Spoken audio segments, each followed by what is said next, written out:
Hello friends, you would be in a position to reduce the file size of the Excel document if you are unable to share it by email.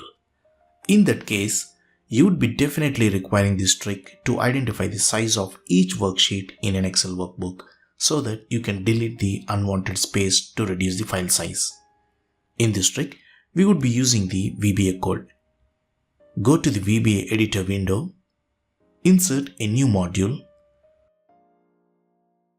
copy this VBA code. I have mentioned the same in the description for your reference.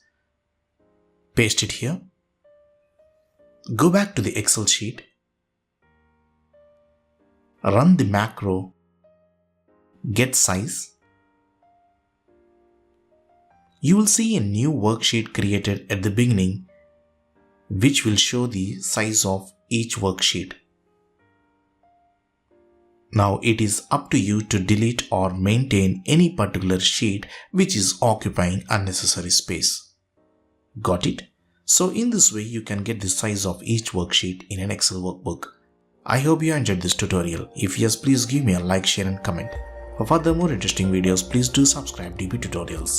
Thank you friends. Thanks for watching.